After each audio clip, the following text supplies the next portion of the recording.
weigh-in this morning. It's all go to Christchurch as Swiss Prince firms in his quest to become the Guineas King. Steven Marsh is with us after training the Quinella. It's a delightful derby day for Mark Zahra with a fantastic four, including two of the big ones in the Godolphin Blue. They just can't beat her. Autumn Glow easily passes her biggest test, while Jimmy Starr is far too good for his fellow sprinters. And it's one of the great days on our sports calendar. The barrier draw is done and the countdown is on to the Melbourne Cup.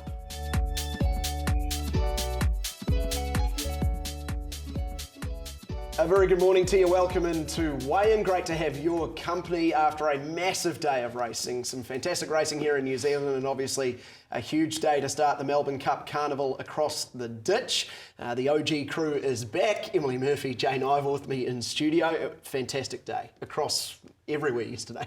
Jane and I were lucky enough to work together in studio yesterday, and there was certainly a few longing looks to Derby Day at Flemington. A wonderful card and obviously a huge day for Mark Zahra. But on home shores, I think we saw some really nice winners at Tauranga and Tauherenikau as well, horses that deserved to win. And I'd love to say the Guineas picture became clearer, but I'm not sure it did. I think that's the right statement, Emily. Really difficult, particularly the 2000 Guineas now, but what it does mean that it's going to be a great betting race because it is quite open. So look, it'll be interesting to see how things unfold over the next few weeks with the 1000 Guineas into the 2000 Guineas. But I agree with Emily. We did look a little bit longing yesterday as we were watching the images come in from Flemington. It's just such a wonderful day of the year, and it actually looked like the crowd's starting to build back up post-COVID. They're getting back up to those big numbers, and the performances that we saw on the track were just outstanding. So plenty to talk about this morning. Exactly, there is. We might be able to get a clearer picture around the Guineas shortly when we catch up with Steven Marsh. But first of all, let's take a look back at the James and Annie Sarten Memorial, where he trained the Quinella. Our feature of the day, it is the Group 2 James and Annie Sarten Memorial over 1400 metres. Swiss Prince. Look, even though he won a maiden last start, he's beaten Navy Dreams. His performances prior to that have been in stakes level as well. Only 3 starts to go behind Platinum Diamond. His draw gives him a big chance of being in amongst it. Yeah, look, he's well suited by the firm track as well. From barrier 2, he should sort of either lead or sit inside in the trail. There's a bit of timing about this horse, and I think going forward up to a mile for Riccarton, he'll run a big race here today. I want to touch on To Capital, a runner that was good enough to be Group 1 place last season in a Systema. She's had 3 runs back this preparation. What do you make of her prospects? Yeah, look, going on her form last year as a 2-year-old when she was a bit unlucky in a couple of races as well. So, look, it's just where she's going to land from barrier 10. They have been riding her a little bit off speed, so look, she might be looking for a better track that she gets today as well. And it's finally upon us, the James and Annie Sarten Memorial. The 3-year-olds are ready. Gates crash back. They're off to one of the best starts of the day. Swiss Prince began quickly, charging forward on the outside. Too Darn Sweet. Right there is He Who Dares. The favourite goes forward as well. Followed round by To Cap It All. The field for the James and Annie Sarten Memorial. They come towards the home turn. And the pacemaker is To Cap It All's made the lead here. Led by 2 lengths from He Who Dares, is looking to hunt it down. But she's kicked here. To Cap It All clear by 2 from He Who Dares. Running on also Swiss Prince and Romanov. It's To Cap It All in front. Coming after it, Romanov on the outside and Swiss Prince along the inside. To Cap It All, Swiss Prince has grabbed it. Swiss Prince has dashed through on the inside. It's an ownership Quinella in the James and Annie Sarten Memorial. Boy, what a finish, and the colours doing the battle there, and the 6 will win in Swiss Prince. What a result for Steven Marsh and the ownership group, with Swiss Prince getting that sweet trip in the race lead. Yeah, it's going to be a great photo to have on your wall, and look, he's a lovely big type by El Rocker. He had a nice run just in behind the speed, and you really think once he gets to Riccarton in the 2000 Guineas, he's got to be awfully hard to beat. I actually watched the race, with Brett and Rosemary Carter. And look, they're massive owners of ours, and they were excited. And I said, look, hey, who knows? We might have been Quinella with them. Bit of tongue in cheek, but yeah, they were both great, you know. I've always just said with Swiss Prince, he just keeps getting better and better. He's learning his trade, you know. He goes out and wins a maiden last start, and bats up again, and he's just the ultimate sort of horse. Rosemary said he looks a bit tired. I said, no, he's just one of the boys. He just wanders around there, and his condition's amazing, and look, he can certainly take the next step to the 2000 Guineas. He keeps showing us there's more there. well done to Steven and team. Does a super job with this horse. Not that he takes a whole pile of looking after, I'd say. He's so cool and collected. Yeah, he's a real improver, real honest, great way of going, and I think he's going to eat a mile in 2 weeks.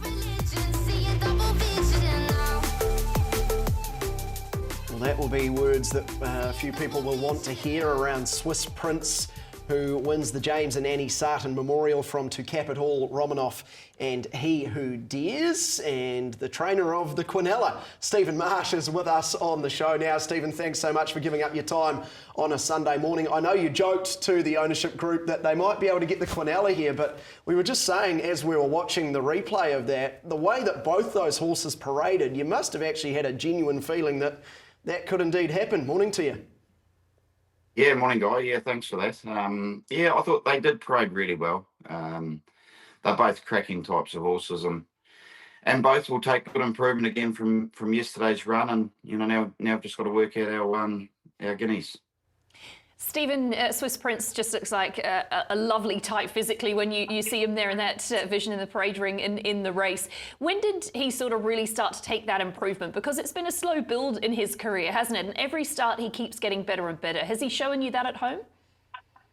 Yeah, he has. He I guess even as a 2-year-old, he looked like a sort of a 4-year-old, the way he'd get around and do his job. And he was probably a horse when he first came in, you'd sort of almost forget he was a young horse, but he probably just taken a little bit of time for the penny to drop, and he's still one of those horses, just push button. If you had to race him again next week and the week after, you certainly could. His condition, he's one of those horses, you look at him on a Friday before race on a Saturday, and then on the Sunday looks probably better than he did, on race day. He just takes nothing out of himself. He's the ultimate racehorse. He's just great to train. Steven, Guy mentioned the Quinella, and that's a huge part of the success and enjoyment of the win yesterday. Tell me about that ownership group and their role in the Marsh stable. Yeah, absolutely. And we watched the race with Brett and Rosemary. Look, they've been massive supporters of our stable. They breed their own, they buy their own, and they buy into a lot of horses with us. And and a lot of the nice expensive yearlings we buy, they come in, and they're a huge part of the stable. They trust us, and if we mention there's a nice horse to go into, like here, for instance, to Cap It All, they're more than happy. And you certainly need owners like that, and they're great loyal owners, and they love the team, and we love having them in it. Well, you've certainly guided them into the right horses, Steven. Swiss Prince, it sounds like he's got all the right characteristics to be taking that next stage and travelling down to Riccarton. Is he the type of horse that you think is going to cope with that next step? Yeah, absolutely. I said to the owners afterwards, I said, look, he'll just pull up, he'll eat up, and he'll have his passport out ready to head to Riccarton. But he is the coolest horse ever. And, with travel, obviously, as we know, we've got to get him on a plane. You've got to go to Auckland. You've got to be around the airport. And it's certainly different surroundings and Riccarton tracks. He will not care one bit, and he'll just eat it up.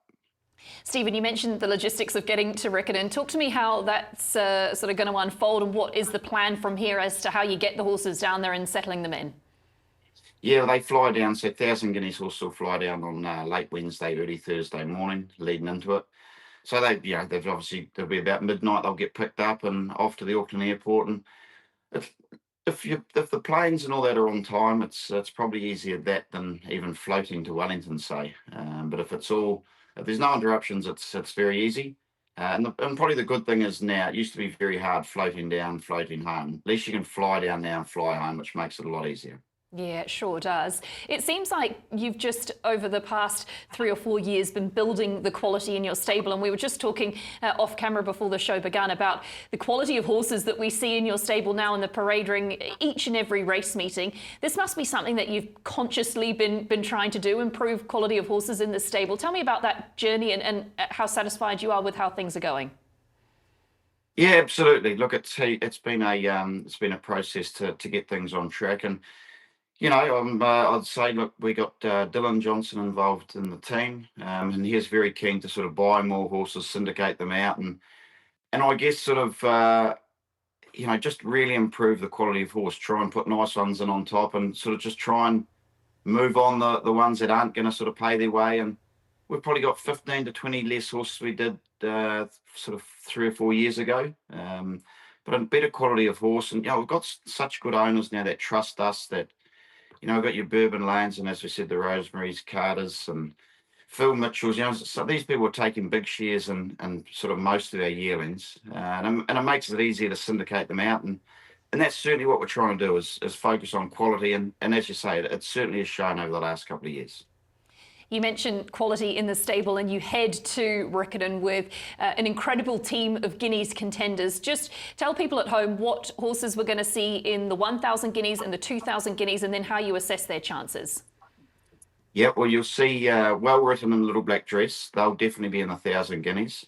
To cap it all, maybe the 2,000, but, the way she seems to have bounced out of yesterday. But look, Well Written, I don't know. I mean, she looks maybe a little bit freakish. I can't fault the way she's going. You couldn't fault her if you tried. Little Black Dress is tough. She's the miles going to suit her of Riccarton. She's going great, but very happy to have them in. And if to cap it all, look, she drew a gate yesterday. She might have been one of the leading chances, going forward. Swiss Prince, he definitely hits the 2,000 Guineas. I've got to say he's our leading chance. Magic Carpet, I think he'll be better back left-handed on a bigger track for sure. And more to think about is Sneaky. He'll race on Melbourne Cup Day. If he could win well, he could certainly get down there as well. But I guess if you had to look at our top, a pick in each, maybe Well Written in the 1,000, Swiss Prince in the 2,000. Just going back to Well Written, you mentioned you've got some wonderful ownership groups in the stable at the moment, Stephen, but a deal done during the week to sell a piece of the filly to Yulong. Can you just talk us through that deal? Yeah, well, obviously Yulong Stand, Written Tycoon, they obviously love the filly. They got in touch. They were keen to buy the whole filly, our owners, which is great. They didn't want to sell out, so we put it to them. Dylan and I spoke to them and put it to them to buy half. And look, our owners were very good to deal with. Yulong were great to deal with, and we put the deal together. And look, the great thing is, she's here for life. Yulong have got obviously faith in New Zealand racing, the way it's sort of going ahead. And a lot of these times you'll do a deal and they'll head offshore after 3, but they're very happy for her to stay here for life. And it's a great result for the owners. They put some money in the tin, as you say, and we push forward to the 1,000 Guineas. But she's a really, really exciting filly. Just a couple more and just one more around her. We saw there in the market for the 2,000 Guineas. She's obviously not nominated, but she's the current favourite. Is there any chance at all that she runs in both? No, I think I did ask what happened there. I think they were just they were asked to put a market out for her in it. But no, at this stage, definitely not looking at all towards the 2,000 Guineas. It wasn't just about the Sarten yesterday. Of course, you had success in the open 1,300 metre with Glamour Tycoon. I just love this mare. She's so gutsy. She pins the ears back where it matters. And Stephen, I get the impression she doesn't know how to go down without a fight. No, absolutely. She's awesome. She's not the biggest of mares. Look, she sort of got slingshot out of that top bend. She had to carry 58.5. She's so tough. She's another real sweetheart. She's she doesn't sort of have off days. And you're right, you can just see her pinning the ears back. I thought that horse in front sort of had the measure of her, but she's such a lovely quality mare. She's a stakes winner on a couple of occasions, and you'll see her just keep batting up in those big sprint races, I think, all through the Christmas, New Year period. You mentioned perhaps a Counties Bowl or the Fillies and Mares race for her. Have you got any inclination now on Sunday morning where you might head?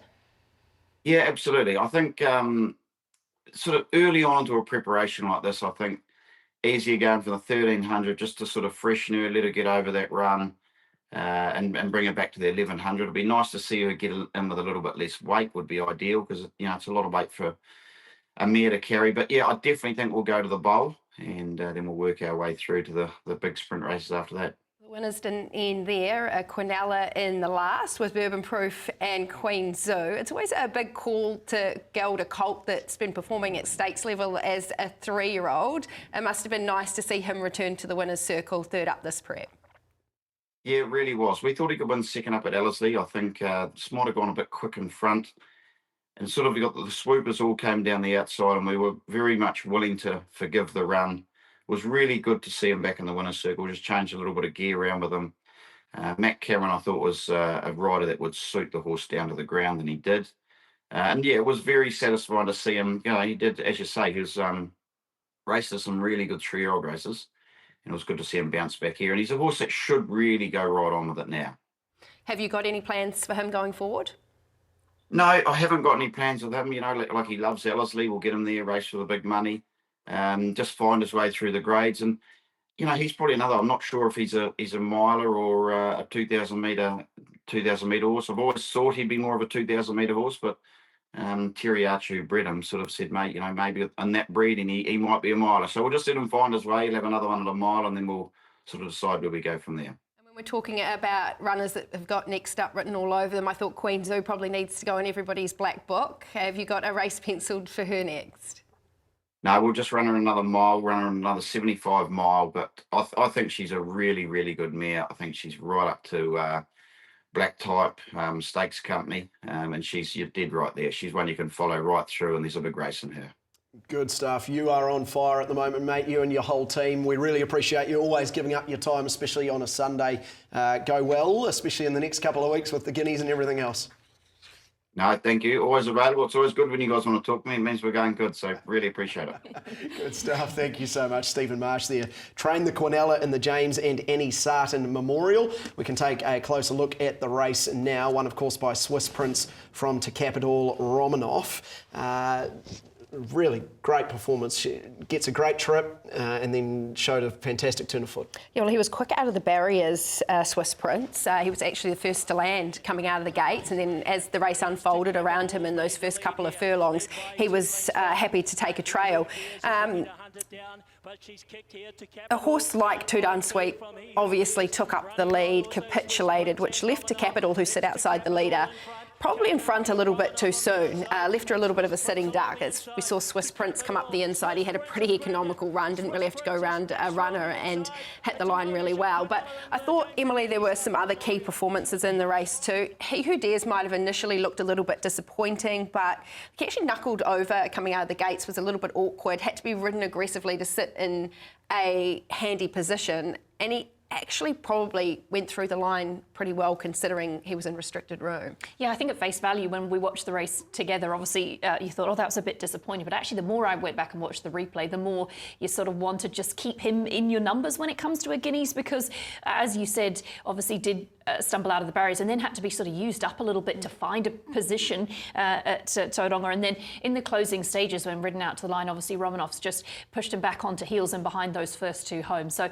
I don't think he would have won the race, but he certainly would have finished maybe third. Romanov's another one that definitely you want to consider for a lightly exposed horse. Was 3 wide and came home really nice and strongly. I'm sure they'll be pretty comfortable with that as well. Do you think there's going to be some conversations at the Te Akau base about whether they look at adding some gear to He Who Dares, perhaps for a Guineas? I know it's always difficult stepping out to a mile when you're considering blinkers or side winkers, but he just gets his head up a little bit and just takes a while to get through his gears. Yeah, certainly to be considered. And you often see in those Group 1s when it's grand final day, you turn to gear to give you that extra length or two. You just don't know how they're going to react. Yes, he might go a little strongly at a mile, but based on what we've seen from him, he looks like he's going to relish getting up in trip. So that's certainly something that you'd have to consider. But all in all, I think, yes, He Who Dares might be better at the mile, but I think Swiss Prince is going to be better at the mile. I think Romanov's going to be better at the mile. I think there's a number of horses that are going to appreciate we don't have a horse like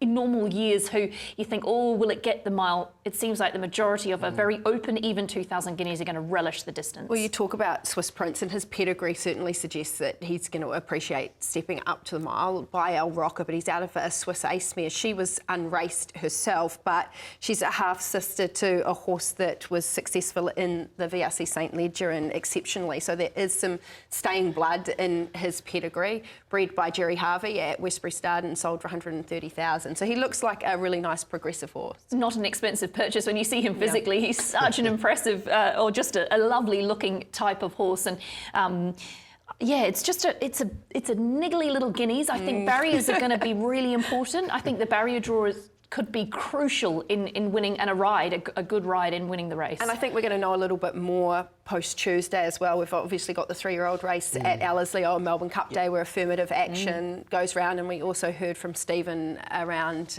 his So You Think colt that'll go round as well. Well, we can get a clearer picture of how the race panned out with the beaten jockeys, starting with Sam Weatherly on to Capital. Oh, gee, she's gone super. If you probably reverse the barrier draws and runs in the race, she probably wins. So just had to do a little bit of work to sort of get across out there. Gee, looking forward to seeing her get down south. You know, she's and good to see her back into her form that she showed as an early 2-year-old. This is what she sort of 6 months ago. She was favourite for the Guineas. So just keeps improving, which is exciting for the team. Absolutely delighted. We had a bad barrier today. I like to think with the barrier we would have been very close to winning the race. But no, can't be disappointed with him. Over the moon with him. Yeah, my first thought was he's a touch disappointing, but you had to take into account he's been a long time between runs, and he would probably appreciate a little bit of cut in the track as well, but he stuck on okay. Face value, it was probably a little bit disappointing from the other day, but I think the fact of this track, this way around, being a bit firmer, I found he got a bit on the bend. He was wheel spinning a little bit, being a big striding horse, and just got a bit lost. So, no, a few excuses. In the straight, he's stretched out all right. So, yeah, he's a horse that's going to be good.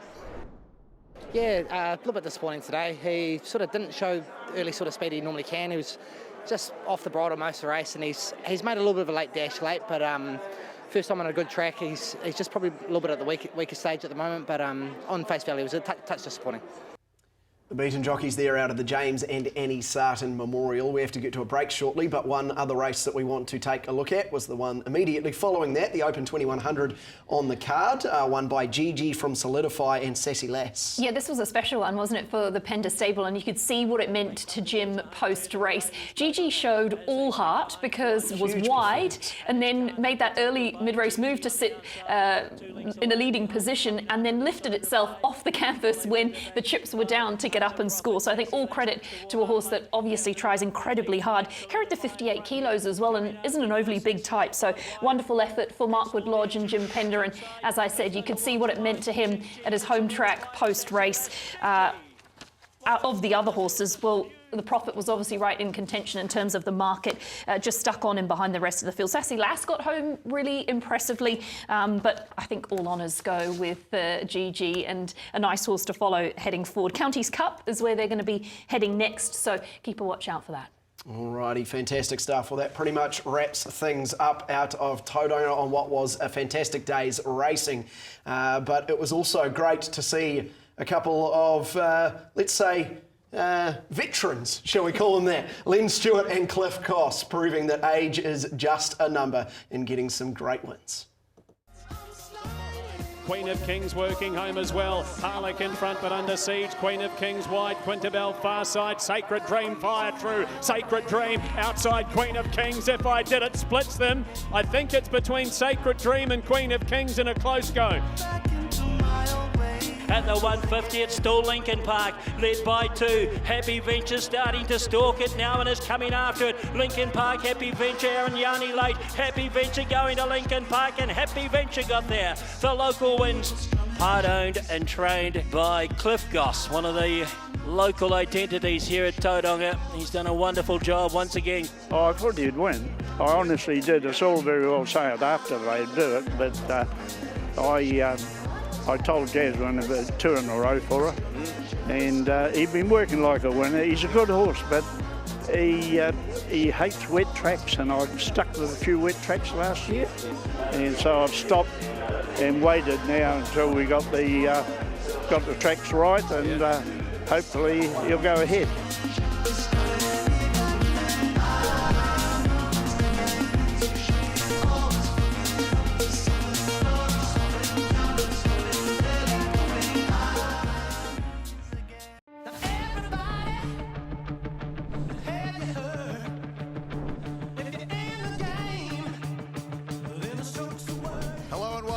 the gates are open, the crowds are flocking in on the most perfect day you can have for racing for the 170th edition of the Howden Victoria Derby.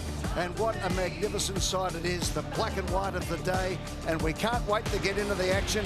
What kind of a derby are we going to get? Are they going to set a bit of a tempo here? Is it going to be a test of stamina? Or are we going to see what we think is the best horse just win, and that would be Observer?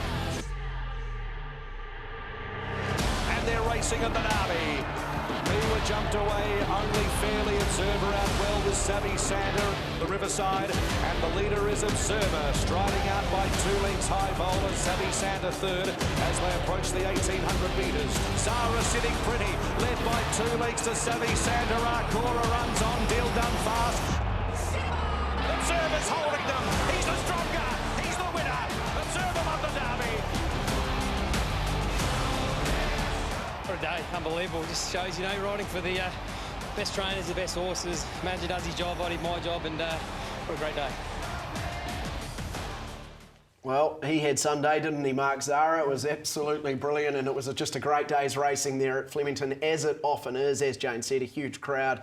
The best horses performing at their absolute best. And our man, Aidan Rodley, was over there enjoying it all. First of all, mate, where are you right now? And secondly, just how good was yesterday at HQ? First question, Guy, good morning to you and to the team there as well. We're at Werribee, of course, this is where the quarantine station is, and a few of the horses who are going around in the Melbourne Cup just going through a little bit of exercise. We actually saw a decent gallop earlier on this morning from Presage Nocturne. The French raider actually was put through a fairly searching gallop, a really good run out of the Caulfield Cup. We've also seen Maidan and Absurd go around this morning, not quite as full, and you've just caught us on a bit of a downtime, so it's actually very good before we see some of the other contenders come out. And going back to yesterday, what a massive day. I think the biggest crowd, over 86,000 there yesterday, the biggest crowd since 2018. So as Jane said earlier on, a real resurgence for Derby Day, and geez, we saw some terrific racing. Mark Zahra in the zone for sure, but wasn't it great to see the Trelawney stud bred Pride of Jenny back to her great front running antics and taking out what was a pretty competitive Empire Rose Stakes. Yeah, she was terrific, all right. Let's start a look back at the day, first of all, with the VRC Derby won by Observer, who was just absolutely brilliant. Godolphin's first win in the Derby, and Mark Zahra, Aidan, I'll come to you first. Mark Zahra sat pretty until about the 300 and really never looked headed. Yeah, absolutely. It was a slowly run Derby, wasn't it? And so because of that, I think that the quickest closing sectionals of the race came from, the horse who was back in 8th place, who was Autumn Mystery. So, it was a very good ride from Zahra. He was just in the zone. He came into this day with a fantastic book of rides. And boy, he just kept on getting better. This was a terrific performance. Geez, the second horse was really good at a big price for Trent Bussett and Natalie Young, but yeah, take nothing away from the winner. Very, very good under a superb Mark Zahra ride.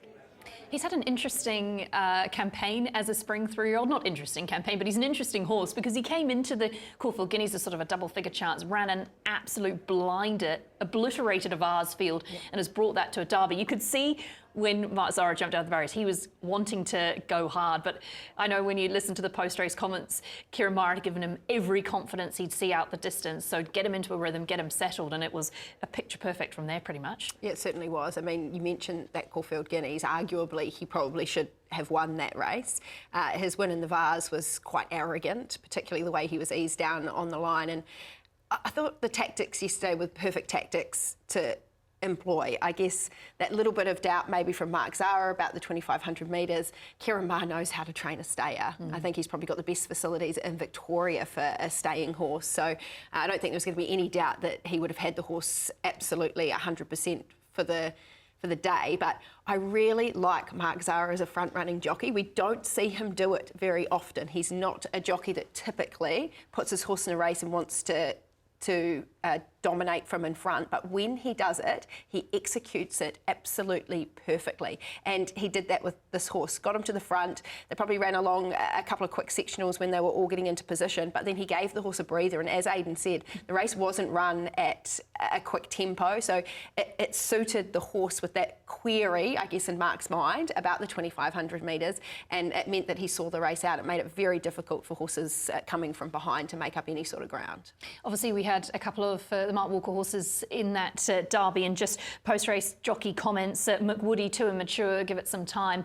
Come back another campaign, and Azazel, jockey, saying perhaps a little bit of cut in the track would see this horse in a better position. Well, it was a fantastic win from Observer in that Godolphin blue, and then Mark Zahra kept those colours on, heading towards the Coolmore Stud Stakes, and Coolmore Stud Classic, excuse me, and we were just talking about how his front-running ride there on Observer got the job done. He wasn't exactly front-running ride on Tentaris here, Aidan, but far too good for them. I thought there were a number of impressive wins on the day, but this one was right up there. Oh, unbelievable performance. You can see the horse back there in the white cap, second to last. And I think the really telling point here is just how willing the horse was to go through all those gaps. A very, very good ride from Zahra. Again, this was superb from him. And a horse who was beautifully prepared by Anthony and Sam Freedman. Second horse has been very good from a similar position and run. So they've come from basically last and second last in a race that probably set up for them both. Tentaris is terrific. Probably goes to the champion sprint on the final day now and will be very hard to beat there. My Gladiola obviously very good as well. They put McGaw into the race out wide on the track. It was certainly their intention to be out there. But again, looking at that Sipes report, as Emily did, the Lachlan Nine-Door saying maybe they would have been better suited being in the pack. He was there and just didn't round it off where horses are pack animals. They like to run together. Maybe they'd found the right patch of ground, but they needed company out there. I don't think we can watch those two replays we've just seen from Australia without mentioning Godolphin, because in the space of a couple of hours they secured 2 stallions for the future, and they are in the business of making stallions at Darley. So 2 huge attributes to their stallion roster. Obviously, Observer has proven his distance, proven his worth over a trip, whereas Tentaris is showing its expertise at the sprinting distances. So 2 very different horses, 2 very different stallions in the making, but massive for their stable, and not to sort of be, to be not talked about because it is so important. And obviously we had the separation of Godolphin from James Cummings, and these horses have all found their position with different trainers, and there have been some wonderful results since. I think we do need to talk about the training partnership of Anthony and Sam Freedman as well. And obviously Godolphin operated as a private entity. They had their own trainer, but through those years of John O'Shea, James Cummings, Anthony and Sam Freedman were one of the only stables in Australia that had horses for Godolphin whilst that private training situation was in play. So that's been a relationship that's been established for many, many years, and they've got really good results from very few yearlings coming into their stable from Godolphin. I think they could anywhere from 2 to 6 every year would be sent from Godolphin to the Freedman stable, and if you go back and have a look at the results, they're just outstanding. This horse has been so well managed. I know spoke yesterday about the fact that he probably could have won a Golden Slipper had he not been injured. He suffered a stress fracture after a really dominant Todman win. They were really patient with him. They put him aside. They've built him back up, and he's got a Group 1 pretty quickly this preparation. And I think, too, there's some talk that we may even see the horse go to Royal Ascot as well, so it's pretty exciting. And Aidan, I think you've just got something to add around the race before we move on to the Empire Rose Stakes.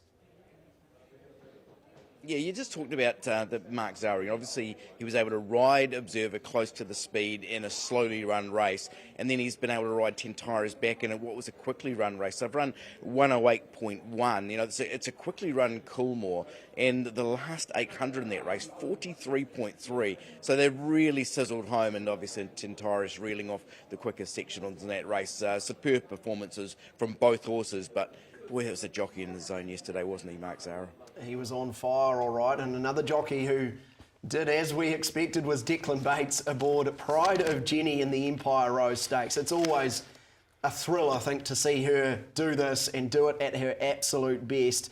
Kind of remarkable what she's achieved, Aidan, considering she was retired in 2024. Yeah, and doesn't that say something? Obviously, there's a lot of controversy, Is the owner trying to, wring too much out of the sponge? He copped a lot of criticism. But when you see her back at Group 1 level doing this, then obviously it's fully justified.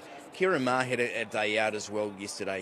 His team was in fine form, and this is a product of Trelawney. I know how much pleasure this would have given Brenton Cherry Taylor there.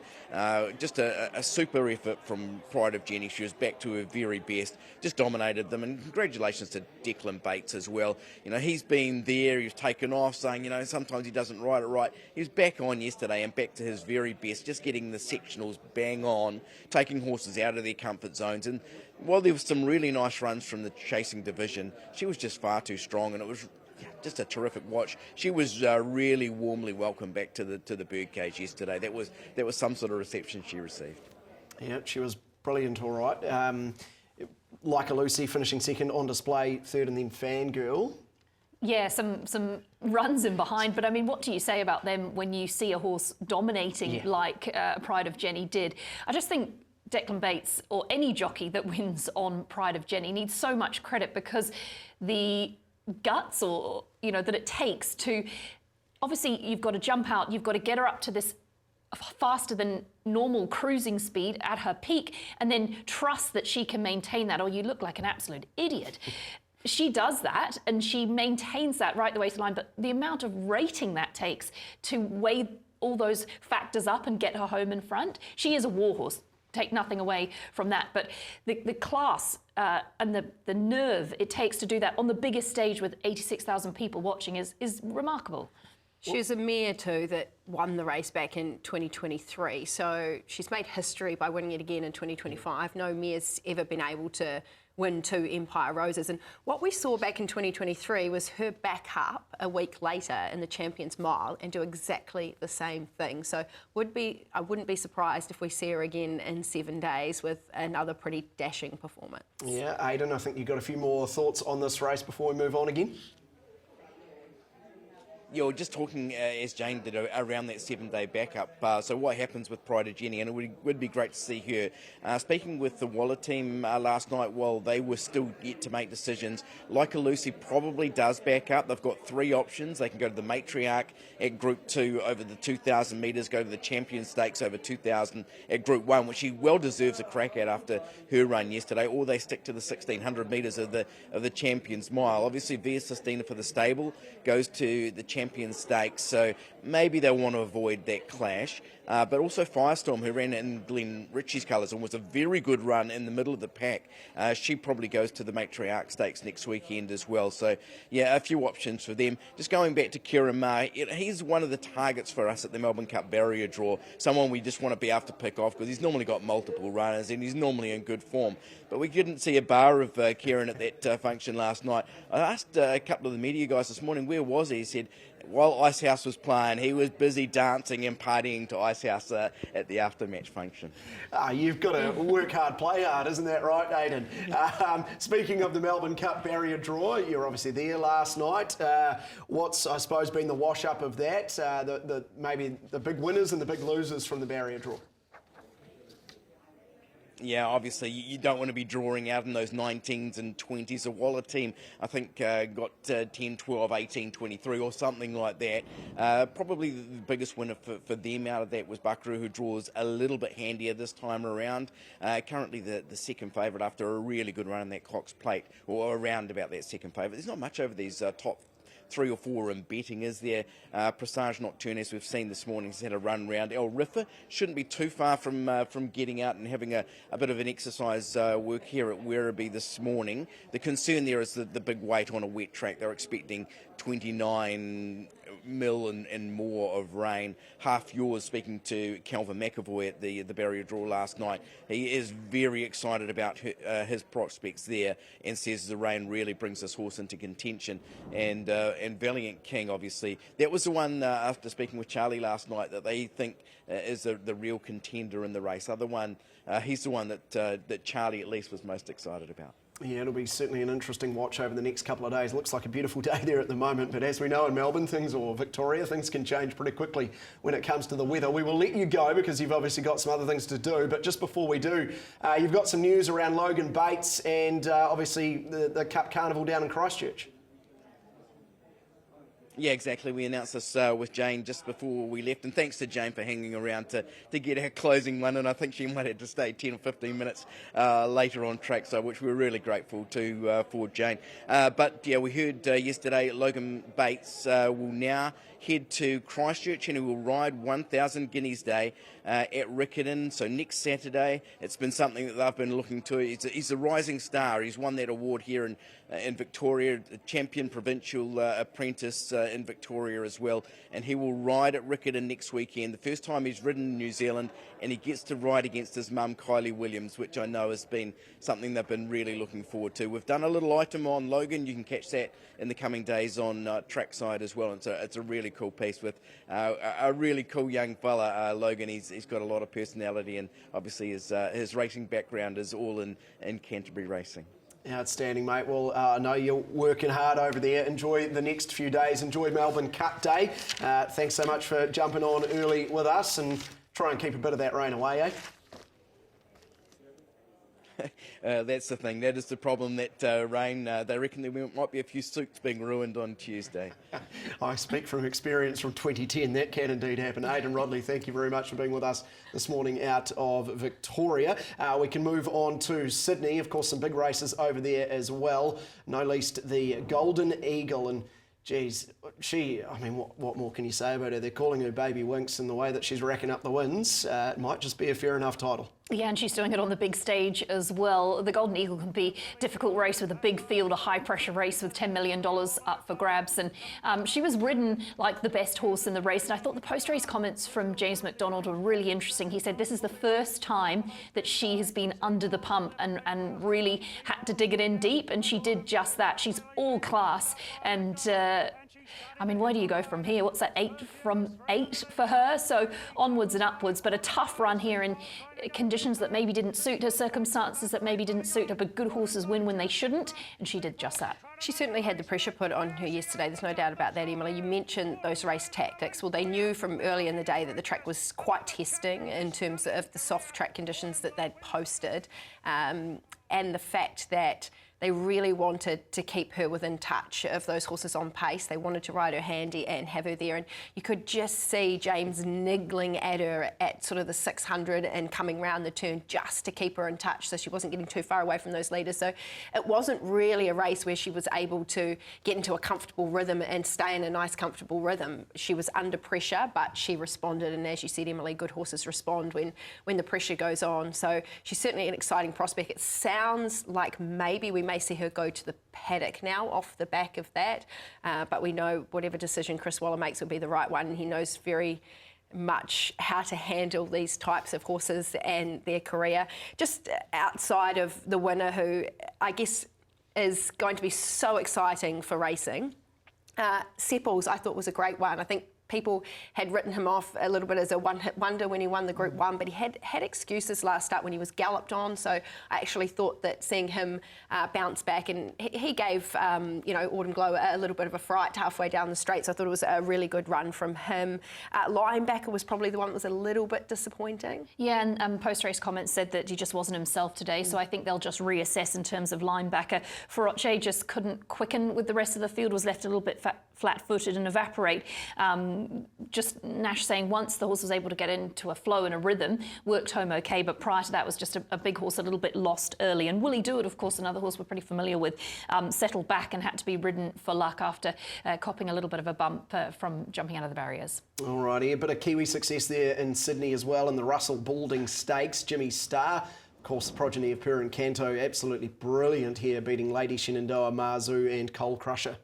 And a horse that you could see how much it meant to the winning jockey post-race was slow away, but I think the crucial thing, Jane, is the barrier draw yesterday, because it just combated that slowness out of the barriers. He's just a gun little horse, isn't he? He turns up in these big sprint races, he's no fuss, and this was a big win for his resume. Lady Shenandoah didn't like the conditions, but was still all class, obviously finishing into that placing, but I think all honours with Jimmy Starr, and for the team at Little Avondale Stud, Per Encanto, huge for them with a big prize money race. He promised a lot from the Everest, and good to see him win. Well, he just keeps delivering, doesn't he, Jimmy Starr? He had a terrific autumn where he picked up the Oakley Plate in the All Age, so he secured those 2 Group 1 races, and then it was all about the Everest, and his build up to the Everest was quite eye-catching, but unfortunately he'd been plagued with really bad barriers. His run in the Everest had an enormous amount of merit, and I think that's why the market gravitated towards him yesterday. He finally got a barrier draw that meant that he didn't have to basically take his medicine and go back to last. I was a little bit worried when I saw him sort of 3 back on the fence. I thought, oh, he's probably not a horse that really likes to get in amongst them. He's better with a bit of clear air, but piloted just absolutely brilliantly by Ethan Brown. I think it was probably one of the rides of the day in my mind. I know Mark Zahra had an absolute blinder in Melbourne, but Ethan Brown has been really underrated as a jockey. He's got a great jockey's brain, and he executed it perfectly on Jimmy Starr. So terrific to see him win. Look, Lady Shenandoah, she's just better on top of the ground. I actually thought there was so much merit in her run, considering the track conditions that they were faced with yesterday. I still think she is an absolute star, and she will bounce back. Again, Briasa was the one that was probably a little bit disappointing in terms of what we saw from him coming off the back of the Everest, where again was a little bit below par. Yeah, and post-race jockey comments said exactly that. Ready for the paddock, just definitely didn't bounce through the Everest like expected. So a couple of horses coming to the end of their preparation, but good to see a Kiwi success in that one. Too right. Well, that wraps the racing to look back on in terms of Australia, but it is, of course, Melbourne Cup Day on Tuesday. And don't forget, there will be a huge preview show, 7 p.m. tomorrow night on Trackside. It's the first Tuesday we wait all year for. The day we all stop and watch. And Trackside has you covered on Melbourne Cup Eve. Join the team right here at home and live from Flemington as we break down the contenders, the chances and the stories behind the Cup.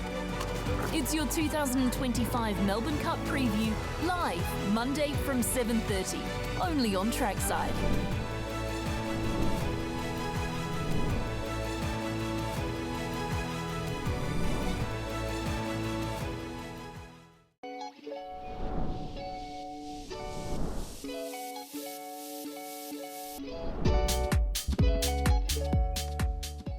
Welcome back into Weigh-In. Great to have your company. We continue to look back at a bit of racing here in New Zealand. Obviously, Fielding Cup Day at Tauherenikau, which was obviously held there because of the ongoing issues at Awapuni. Now, we did reach out to NZTR Chief Executive Matt Ballasty to come on Weigh-In.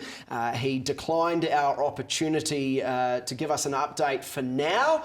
Hopefully we will be able to get him on the show at some stage in the near future. But we can look back at the day's racing there at Tauherenikau, of course, with the Fielding Cup. And this was won nicely by Agera, and a great milestone for Tony Pike.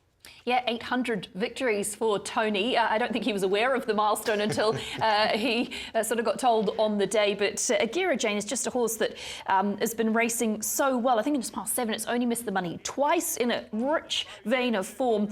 Wasn't favourable at the weights, but settled handy, was in the perfect striking position and was too classy. Terrific preparation and really well handled by Tony Pike as well. He's raced every month since back in May, and this preparation's yielded him 5 wins of his 7 overall wins in his career, and he's now got prize money up over $250,000. Second win in a row after taking out the Matamata Cup, so he's becoming a bit of a Cups king, is Agera. But look, it was he was given a bit of a fright, I think, by Sailor Jack, who I was surprised at how tough he was in the finish. He obviously led. Gera did a little bit of work out of the first turn. He was sort of 3 wide, had to do a little bit of work to sit outside the leader, and then the two of them just sort of kicked away. But it was definitely a race that wasn't run very quickly and was suited to those sitting up on speed. And you mentioned the Cups races that Agera has won. Obviously, we've got the Northern Country Cups series at the moment, and Agera is clearly leading after winning 2 of those races. And yesterday was the 4th of 7 legs of the series. It's a really good concept around those Country Cups sponsored by Prezi Cards. So Agera well in front with those 2 wins. Alrighty, well, I think we might be able to hear from some beaten jockeys out of the Fielding Cup, of course, won by Agera from Sailor Jack and Bozo. We can hear first of all from Chris Dell on board Sailor Jack. Yeah, look, he set up a genuine tempo. He's second up, 2,000 metres, open class. He's been beat by a Group 3 winner last start over a mile. So, look, he's only just gone down the last 100 metres. So, look, there is a nice race in his horse somewhere. Nice cup. Yeah, lovely run. Jumped nicely from the draw and just held our spot up there handy. She travelled beautifully and, yeah, coming around the corner I knew I had but underneath me, and she finished off strongly to the line. So, really happy with that run and should lead on well to Cup week. I thought it was a nice run heading towards Riccarton. We've probably ridden a bit more handy than what we needed to, but from the draw we sort of had to go forward. She's got on the back of the winner, 1 back, 1 out, and just when they've quickened, she just couldn't quite quicken with them. Super run actually, like first time, this time in like going 2-2. So they always plan to go in Wellington Cup, so they try to settle them, and he was settled really good, relaxed, and everything planned out really good, and he definitely, once he get Wellington, he's spot on for Wellington Cup. And same time, I was a bit disappointed, lost my stick. If I have a stick, I should have finished top 3. So now I was really happy for run. The beaten jockeys there out of the Fielding Cup, and we can take a look, I think, at the market now in terms of the New Zealand Cup. Of course, New Zealand Cup week fast approaching there at Riccarton. Who knows, comes out of that race, $6 at the moment. I'm a Dirty Rascal, your current favourite. But it's coming up to an intriguing race, or looking as an intriguing race there on the 15th of November. We are definitely on the countdown to all those big races there at Riccarton.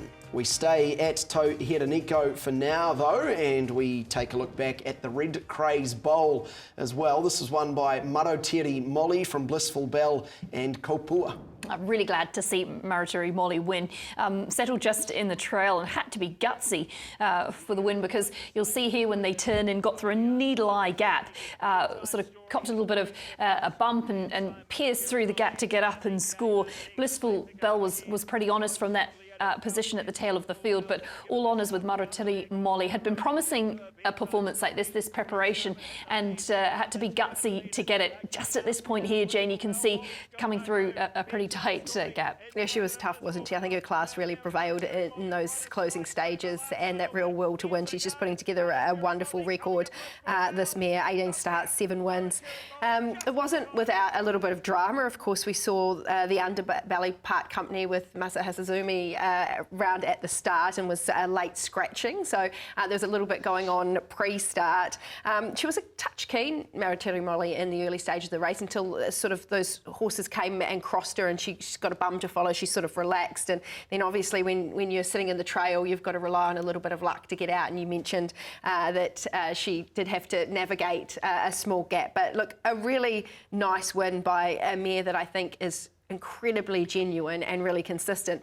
She's probably going to follow, I'm guessing, a very similar path than what we saw 12 months ago, where she competed in the Red Craze, then came out and run 3rd in the Group 2 Auckland Thoroughbred Breeders, and then went on and won the Group 2 Manawatu Classic. So I expect she's probably going to stick to those 1,400 metres races and follow a similar path. But she's always a mare that you can back with a bit of confidence. You can, and she carried a lot of weight yesterday as well, so she had to do it the hard way. And I think getting back on the better tracks is a real plus for her as well, and things are only going to improve in terms of the tracks as we get forward into that summer period.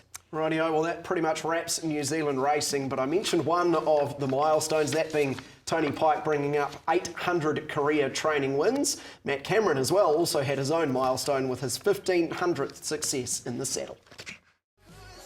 It's still Prometheus. Bourbon Proof's coming after strongly, and Queen Zoo out wide. Bourbon Proof, Queen Zoo as they go towards a line. Oh, photos. Bourbon Proof or Queen Zoo. See, they've had a great battle. Wide apart. Bourbon Proof over on the inside. Matt Cameron, Steven Marsh.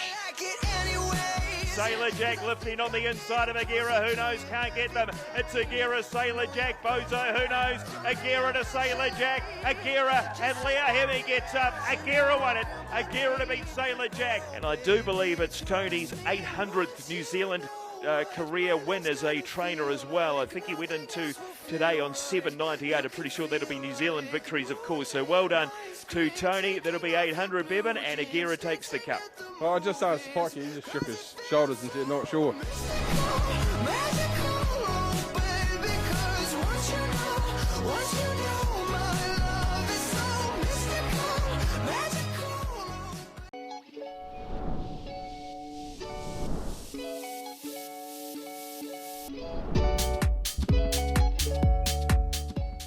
Welcome back. Not too long to go of weigh-in for the morning, but we can't leave you without our moments of the week and our Weight Watchers. First of all, our moments of the week, thanks to the good people at Saddlery Warehouse. Emily, I'm going to come to you first. Well, I went for my moment of the week with the victory of Cliff Goss yesterday at Tauranga. Obviously, Cliff had such success with Gold Watch, and he's in his 90s, he's still training winners, and what made it even more special was that it was at his home track. So awesome to see him out and about at Tauranga. A great post-race interview, and looks like a pretty nice horse now the tracks are better.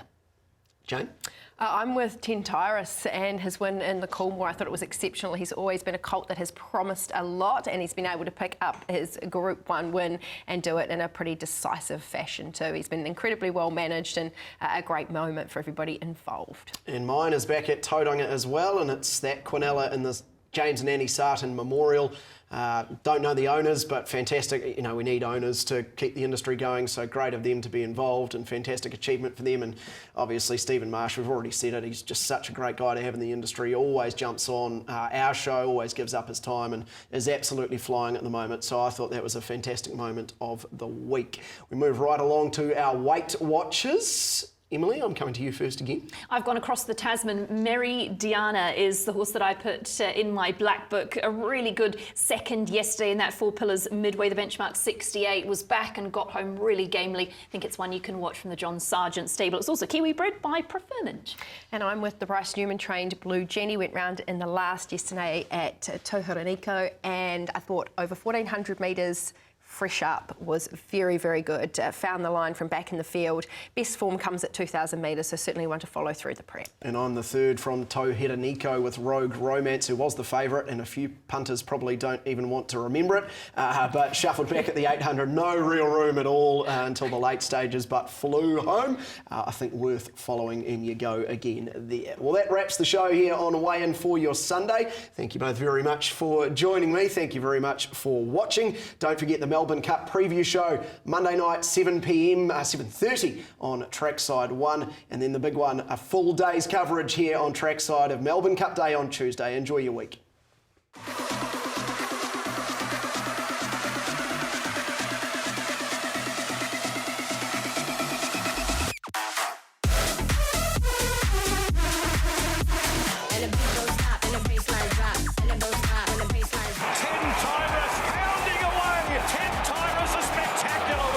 Yeah, onwards and upwards. What a beautiful horse. Jimmy Star moved up, then Lady Shenandoah and Coal Crusher. Jimmy's clearing the Russell Balding. Oh, he was due. Love this horse so much. Autumn Glow got a length clear. We're looking at greatness. Another chapter in this stunning career. Autumn Glow wins the Golden Eagle from Seafold. And the beat goes up, and the baseline drop, and the goes up, and the baseline drop. And the beat goes up. Observer, 100 to go. Princey's teeth, led 3 quarters Arcora. Observer's holding them. He's the stronger. He's the winner. Observer won the derby. Baseline drop, and the goes up, and the baseline drop. Pride of Jenny, stand up and cheer. This is going to be a famous win. A multiple winner of the Empire Rose. Pride of Jenny, you are a beauty. Just an amazing horse to continually do what she does. She never ceases to amaze me. And the beat goes up, and the baseline drop, and the goes up, and the baseline drop.